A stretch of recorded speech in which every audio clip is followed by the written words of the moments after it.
This is Sports Talk with Stephen Coleman on New England Free Radio. We have a full show today as we preview the Super Bowl matchup between the Denver Broncos and the Seattle Seahawks. We talk about college football, the NFL draft, and some high school football too. But to start off, we're going to start off with the Super Bowl matchup between the number one offense in the league and the Broncos, the number one defense in the league in Seattle. And Coleman, I ask you, if you have Peyton Manning, you throw a pick in the Super Bowl, and Sherman runs it back for a touchdown, and you know the temperature is going to be 25 degrees, it's going to be really cold, and it's going to be outside. So do you think that's going to hurt the Denver Broncos in the long run? Well, first of all, I don't really think that the weather is going to affect how Peyton Manning recovers. I mean, obviously, it's going to be difficult for him to recover from it, but the thing is, I don't really think that's going to happen because I think the Broncos are going to come out running the football more than anything because what people don't really realize is the Broncos actually can run the football, but the Seattle defense is all secondary, so they don't really have a great run defense, you know? Right. It's actually average at best, you know? Their linebacking corp and their defensive line really isn't made for, like, run defense, you know? So I think that they're going to come out, run the football, and try and pound it down the Seattle's throat. See how that happens. That's right. Yeah, Seattle, again, number one defense in the league. Sherman had a few words to say about Crabtree the other day in the NFC Championship game. It got a lot of people's attention. A lot of people are turning to Denver now, Denver's side, because they don't like the way he reacted and the racial slurs on Twitter, calling him names. And what do you think about Sherman and his antics on Sunday, and do you think that was a positive reinforcement? I think that was a very negative reinforcement for Sherman, and I think he's really an misunderstood football player. I think that he's seen as this thug and this guy that really lots of people hate, but honestly, the guy is a really smart and great football player, and he's a good teammate, you know? He always has his team's back, and the guy actually... He's not a thug at all. The guy went to Stanford. He had a 3.9 GPA. You know, I don't see many thugs like that. I don't see 50 Cent having a 3.9 GPA at Stanford, you know? That's definitely not what he is. He's not a thug. He's a trash talker, you know. You may not like that, but that's his style of play. He likes to get into people's heads, and it works, you know? He stuffed Michael Crabtree that last play, deflected that. That was a humongous play in that game, you know?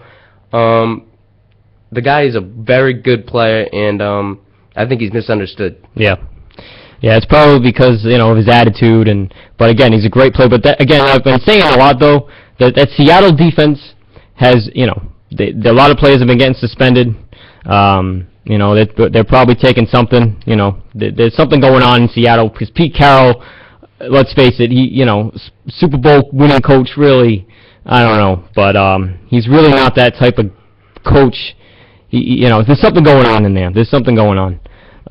Wasn't he suspended, Sherman?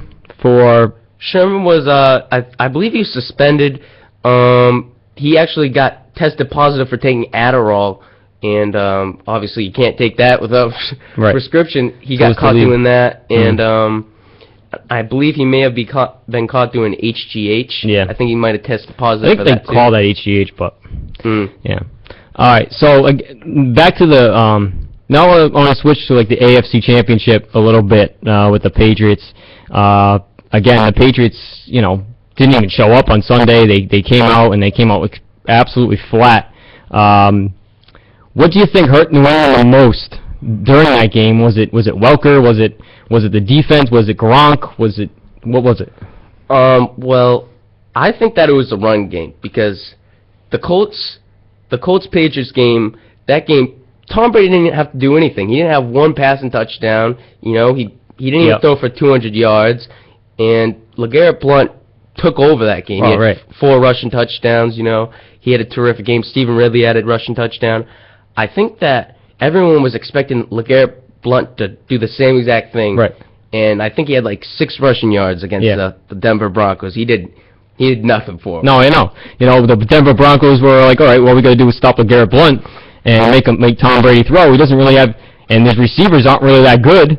So really, it kind of just fell apart from New England, and everyone was kind of like, bumming about it. But if you look at New England, though, again, in August they're going to win the division. They're going to probably get a first-round bye. They're going to maybe even get to the championship game.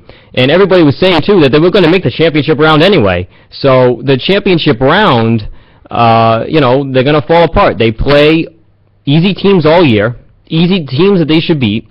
And, they came back from the Browns. That game shouldn't have been even close. That game should have been a blowout. But the way they play, they played a good team. They got beat by a good team. And Peyton Manning is going to go and probably win his second Super Bowl ring. And let's talk. And I want to say, though, I think Brady and Manning have a lot more class than Kaepernick, and I don't know about Wilson. Wilson has class, but you saw Kaepernick after that game against the Seahawks last week, and he was kind of cocky and stuff. But he again, with the Brady Manning, that could have been the last time we've seen that with their matchup. Let's talk about Edelman, though. What do you think Edelman's headed? Do you think the Patriots should give him the money? That's an interesting thing because there are also rumors that Larry Fitzgerald may be coming to the Patriots, because he's going to be a free agent next year. And but those are two completely different receivers. On the other hand, you got Danny Amendola, who's the slot receiver, and then you got Julian Edelman. However, Danny Amendola has had an awful season. He's been dropping he's been dropping passes, he's been injured all year. He's been inconsistent, And then on the other side, Julian Edelman's a guy that you can rely on. And one thing that people don't really realize is that Julian Edelman, he actually has the best punt return average in the NFL. And, obviously field position is a really important thing too, And I think that he could bring a lot to the table if they brought him back. But at the same time, I think you want to come for Larry Fitzgerald more than Julian Edelman. So yeah. I think they're going to go after the Larry Fitzgerald, and if they can't get him, they re-sign Julian Edelman. Mm-hmm. Yeah, Fitzgerald, again, is a great player. He's not one of those receivers that are he's not a Randy Moss or a T.O. or any of them like that. I think if he came in the ring, he'd put up numbers, with him and Brady as a quarterback. Oh, I think if Larry Fitzgerald... He'd put up a lot of numbers. I think if he came to New England and Tom Brady was the same person he's been his entire career, I think Larry Fitzgerald could put up Randy Moss numbers, honestly, because if you look at Larry Fitzgerald, who has been his quarterback? Nobody. What do you have? Like Matt Leinart and Skelton. He had Kurt Warner for 1 year. Yeah. And he did amazing that 1 year. Yep. And then other than that, he really hasn't had anybody to throw to him. Yeah, exactly. And then to go with your point, actually, to be a good receiver, you probably have to have a great quarterback. Randy Moss didn't have a good quarterback really in Oakland. And he comes to New England, puts up numbers. You're right, I think. If Larry Fitzgerald comes to New England, he'll put up record numbers. I mean, they need a slot receiver. They could have had Welker, Amendola, and Edelman this season, and they could have had Gronk and maybe Hernandez if he didn't do anything stupid. But they could still had Welker, but the Patriots are cheap, and they don't like to spend. They don't like to spend a lot of money. No. They're just really, really cheap. So Fitzgerald's going to want a lot of money, and and it's all about the dollar sign at the end of the day when it comes to New England. But that's a good point, though. I like Fitzgerald. Maybe I don't know about Andre Johnson, but from Houston. That's a good idea too. I don't He's know. gonna be a free agent, right? I think so. Or Eric Decker is going to be a free agent. Eric Decker, yeah. But he's going to maybe he's going to resign with Denver. But again, I think it's going to be a very interesting offseason for New England. And the Super Bowl, how do you see the Super Bowl playing out in cold weather? Well, it's no secret that Peyton Manning doesn't like to play in the cold weather. It's supposed to be low 30s, something like that. 25, and, yep. 25 degrees. That's ridiculous. If you've ever played football before, you know that when you get hit, it hurts 10 times more. When it's in cold weather, it stings more, and Peyton Manning doesn't like getting hit. So if he's getting hit in the cold weather, that's going to affect him a lot. And I think it has a lot to do with whether or not he can get the ball off. If he can get it out quick enough, he always does that, it seems like. But and also, like I said before, I think it's going to depend on the run game too, because the run game is really important in this cold weather. I think it's going to be a low-scoring game, actually. Yeah, it's going to be a very interesting game. The way the Denver approaches this game because of the cold weather, and but hopefully the weather won't be a factor. Seattle is kind of used to the bad weather. They have bad weather, it rains all the time. I mean, but it's going to be very interesting how Manning and works with that Seattle defense. Yeah.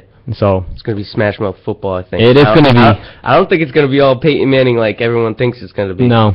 You think Welker's going to have a good game? Or, you know what, though? It would be interesting to see if Welker does put up, like, numbers in that Super Bowl. Like, I think he could, because I don't think Peyton Manning is going to be throwing the ball long. So, obviously, the guy you want to go to short to is Wes Welker. I think Julius Thomas may have a good game, because the secondary is going to be focusing on Demaryius Thomas, Eric Decker, and Wes Welker. Mm-hmm. I think that may leave him open. That may leave Julius Thomas open.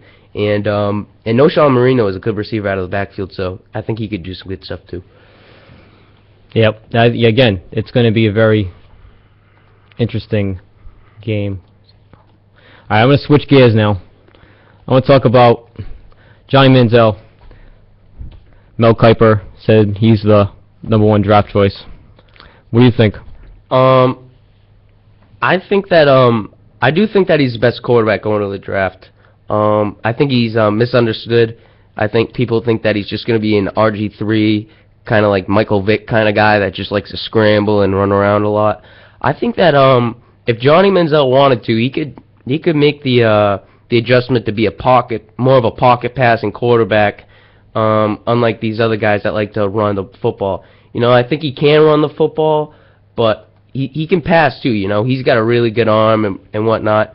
But at the same time, I don't think he's going to be the first pick in the draft because, like Mel Kiper said that he thought that the Texans were going to pick him #1 overall. And I saw an interview of Bill O'Brien, who's going to be the next year's Texans coach.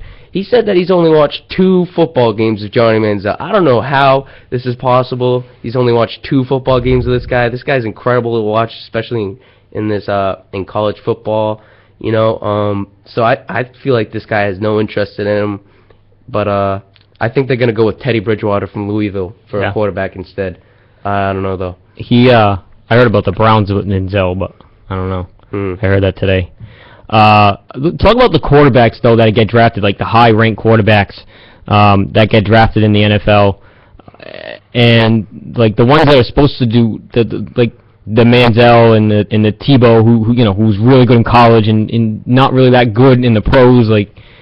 Talk about that for a little bit, because well, normally when a football player when a quarterback is really good in college, like nowadays they can run the football. You look at RG3, you got Russell Wilson. I mean, even Andrew Luck can run the football. Johnny Manziel, all these guys can run the football, but the real question is, can they throw it? Because what people don't realize is defensive lines in the NFL, they can chase down these quarterbacks. They are such athletic guys. These defensive ends, they are athletes. They can chase them down, and they're not going to get away with the plays they make in college as much.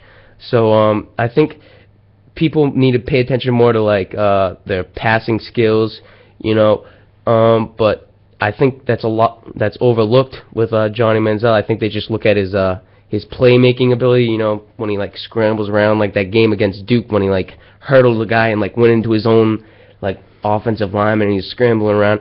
I think that's what coaches and all these people think about him. They just think about him as this playmaking guy that's this hot shot that's running around and stuff, Right. And another problem with him is they don't know what he's going to do off the field. He's had problems off the field, signing autographs and drinking illegally and stuff like that, because the guy wasn't even 21 yet. He wasn't allowed to drink yet. Oh, just like Justin. Oh, wait, here you go. Yeah, just like Bieber. But that might have a problem to do with it. With a coach like Bill Belichick, obviously he's a no-nonsense guy. No. Yep. He would never put up with something like that. This other coaches out there like that too, you know. So that might have something to do with whether or not they want to get Johnny Manziel. Right. Well, again, I think with the high-ranked quarterbacks like Tom Brady, the Brady 6, right? Where is it? All right. So the first round, Chad Pennington was picked 118th overall by the Jets. He was the most hyped quarterback going in the draft. He had a solid college career with Marshall. He retired after the 2010 season. In his final 3 seasons with the Miami Dolphins, he was 2-4. Pennington did not make history during his career. And then in the third round of that same draft, Giovanni Camarzi for the 49ers played in the CFL. He didn't really do anything. Then you have T. Martin for the Steelers. Again, didn't really do anything. Mark Bulger, the only quarterback to go to the Pro Bowl before Tom Brady. And then you have Tom Brady at 199. So, what do you think of, Tom Brady was picked at 199, and he's a future Hall of Fame quarterback. And now you look at, these top quarterbacks like Tebow, who was, great, and they're, and he's terrible in the pros. Oh, well, like I said before, Tom Brady's always been like a passing quarterback. He's obviously always been a pocket passer. If you've ever seen his 40-yard dash, it's hard not to laugh at it. That was probably like one of the worst 40-yard dashes ever. And then there's Tim Tebow, where Tim Tebow he ran this, I don't know how to explain it. What was it called? I don't even know what the offense was called, but it was just like some sort of spread. And Tim Tebow was always running around, running the football. He was like a power running back playing quarterback that could throw. It was really, really weird, but it worked, and he had good weapons around him.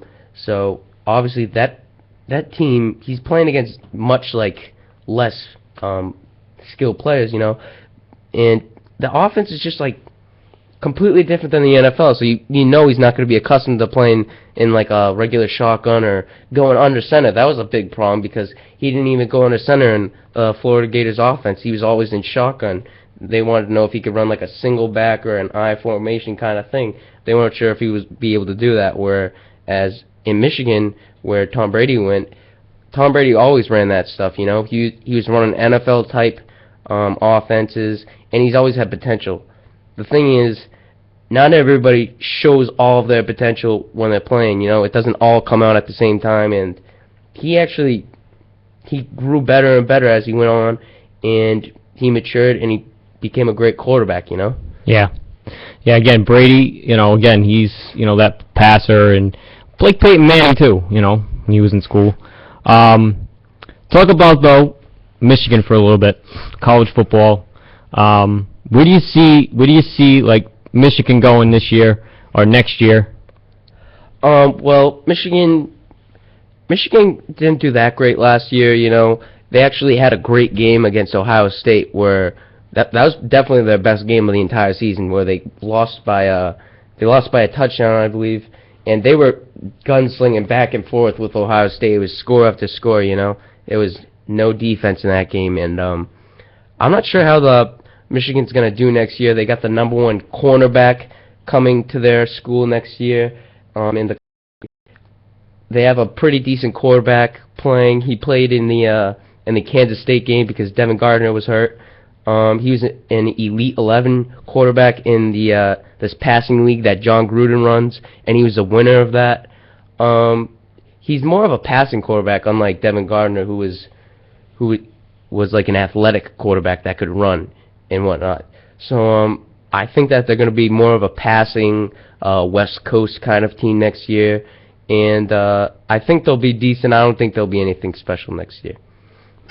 Yeah. So in college, though, Florida State, obviously, who do you think will probably win the national championship next year? I think that Florida State could probably repeat themselves because Jameis Winston, their best player, is returning. He's only a freshman last year, but if you look at Johnny Manziel, this is my question with it. I'm not sure if they can actually do it or not because Johnny Manziel had a terrific freshman season, and then he kind of slowed down his sophomore season, and he struggled. I don't know if Jameis Winston is going to be able to live up to his really high expectations and put up the same amount of numbers as he did last year. So I'm not sure if they're going to be able to impress people as much as they think he will. But obviously, I think that any team in the SEC, LSU, I think that Auburn might have a chance. Alabama, it's going to be interesting with Alabama without A.J. McCarron, who's been their starter for 3 years. I don't know how they're going to do. But I can't really see a team other than any team in like the SEC, one of those quality teams in the SEC, or Florida State winning it. Other than that, I can't see anybody. All right. I'm going to switch, and we're going to talk about Taunton High school football. So, you're a linebacker, right? Yes. How is Coach Grading style of coaching different from Coach Hannon? Well, I never really got coached by Coach Hannon directly because I was a freshman when he was actually coaching. But Coach Hannon was definitely more of an old school high school coach. He would get in your face and he would scream his head off at you. He really is an old school coach.